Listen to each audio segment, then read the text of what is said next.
What is going on, guys? In today's video I will show you the top 3 highest DPS builds in New World Season 10. This new update has shaken up the meta with new sets, reworked perks, and some of the wildest artifact synergies we've ever seen. No matter if you're playing Wars, OPR, PvE content, or the new Nighthaven raid, the meta is completely evolving. So today I'm breaking down different builds, from glass cannon assassins to bow blasters to then even Greatsword berserkers and the ultimate raid damage dealers. I'll walk you through each build's playstyle, their key perks, gear choices, and set combinations so you can top the damage charts from the day 1 of the new season.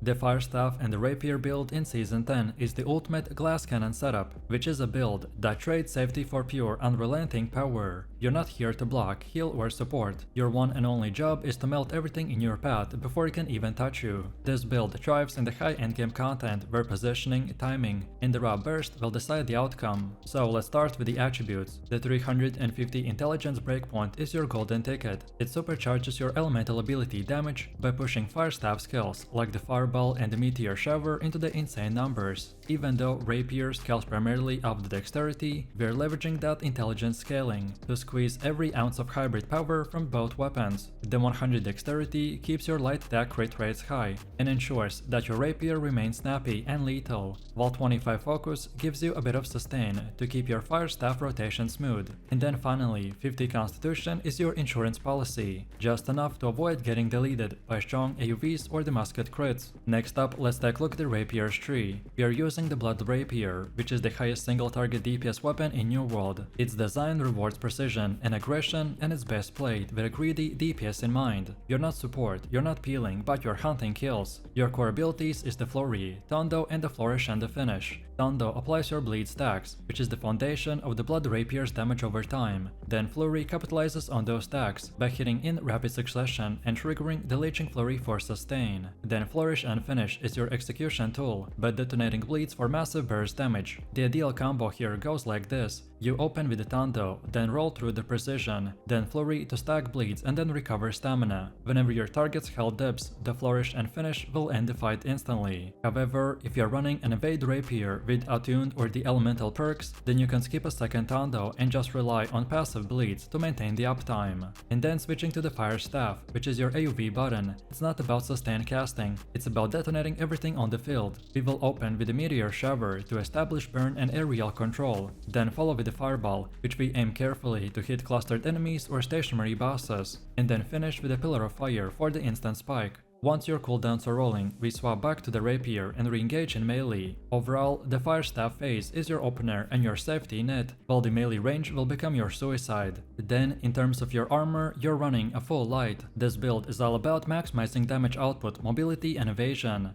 The light armor gives you the freedom to roll through the attacks and reposition while keeping your elemental scaling at its peak. You want Enchanted Ward and refreshing across all pieces to keep cooldowns rolling and reduce chip damage during the hectic fights. Leeching Flurry is a core perk. It gives you sustain mid-combat and lets you recover just enough health to stay in the fight after trading hits. And then health on the chest or the legs bounce out your base durability, but don't get greedy. Survivability here comes from the precision and movement and not from the armor plates. Then Jewelry completes the setup. On the amulet we prioritize protection, health, and empowered for a solid balance between defense and the damage. Then the ring should run hearty, leeching and either the trust damage or the keen awareness, which both amplify your rapier's killing potential. Or your air ring, refreshing toast, and either empowering toast or the nimble are perfect. Empowering toast keeps your possession uptime rolling, while nimble adds stamina regen for the endless dodges. This is absolutely critical when dancing in and out of melee range. And then for the gems we go with the opals.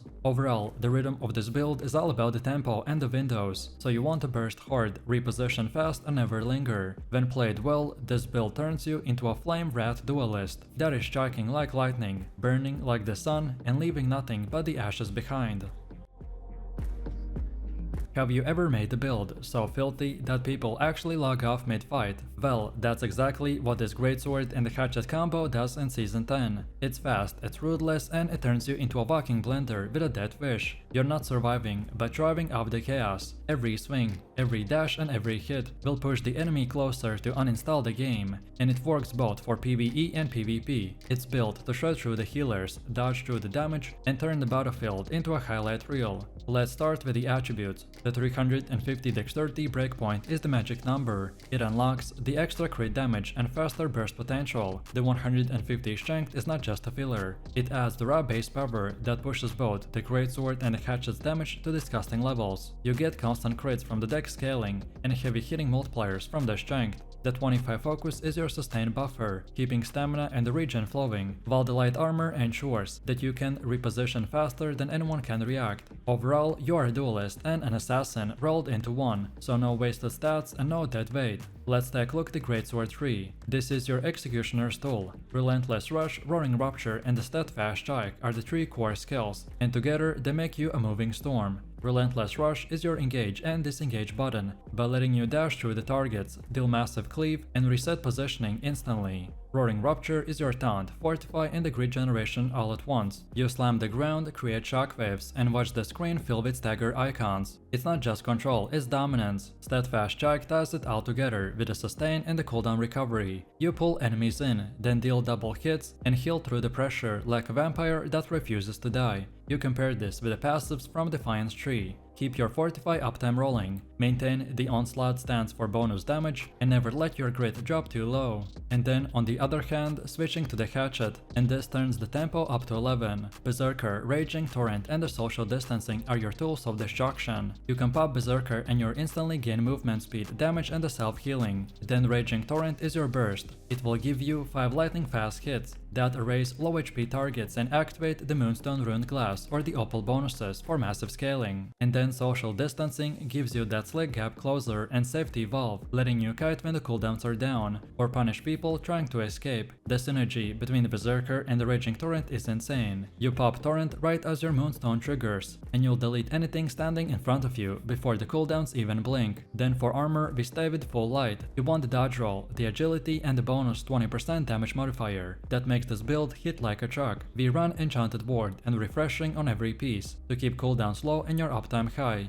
If you can get slash conditioning or the freedom, then mix it in. And that's even better, as you will need that CC resistance when charging into the clumps. Then the Creed boots are the secret weapon for this build, which will give us bonus crit damage and weaken effects on the backstabs by turning every flank into a lethal ambush. And then for the gems we go with the opals. Next up, your jewelry should focus on aggression. On Amulet, get Divine, Health, and Shirking in power for the full offense and the full uptime. Then the ring runs Hearty, Leeching, and the slash damage or the Keen Awareness, whatever boosts your crit consistency the most. Then for the earring, Refreshing Toast, Fortifying Toast, and Regeneration gives you the sustain without slowing you down. And then the Heart Rune, the Stalwart form, is all the way to go, as it gives you Fortify, great stability, and pure momentum in chaotic fights. Then the rotation is where the build shines. We open with the Roaring Rupture to gain Fortify and set the stage. Then dash in with the Relentless Rush. Heavy cancel into the Steadfast Strike to heal and reset, and then instantly swap to the Hatchet. Activate Berserker, then Raging Torrent for your burst, then Social Distancing to chase or the kite, and then go back to the Greatsword for the finisher. Overall, every skill here is the pressure, and every dodge leads to another punish.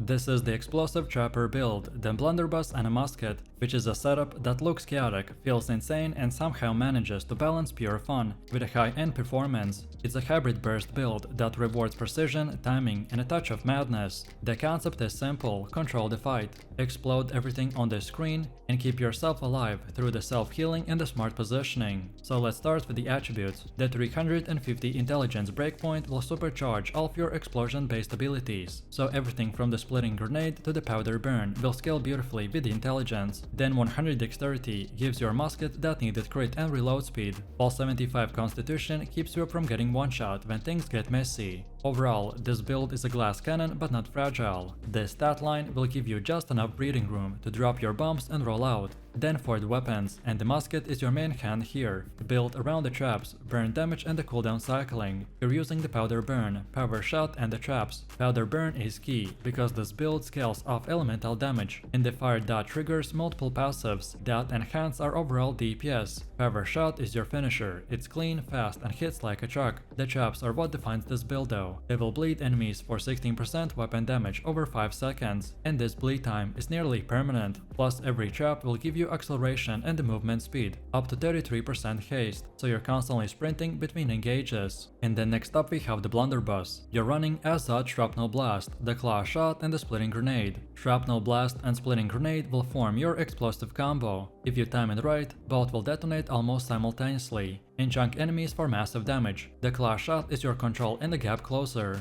It lets you zip into the melee range, set traps under enemies, and chain explosions before they even know what happened. The combination of these skills is what makes this build feel so alive. If you can nail it when every explosion goes off sync, then you don't see just numbers, you will see entire health bars disappear. In terms of gear, light armor is non-negotiable. You will need that 20% damage modifier and the freedom to dodge through the danger. You want to prioritize refreshing and enchanted ward across your set, and then add in perks like the leashing shrapnel blast, keen awareness and the health round out sustain. Then winged leather boots are incredible here, by extending your haste duration and giving that 10% damage while hasted. The synergy between the accelerated traps, dodge haste, and these boots will turn you into a blur of explosions and the gunfire. And then for the gems we're using 2 rubies on both the weapons. Then for the jewelry, you want to aim for divine and the health on the amulet, with shirking empower or protection. Then on the ring, the hearty, fire damage and the leeching will fit perfectly, amplifying both your musket burns and the blunderbuss detonations. And then the earring should have refreshing toast, regeneration and the nimble. This will give you constant stamina and potion uptime, while keeping you alive when the screen fills with chaos. Overall, your rotation is a mix of a setup and burst.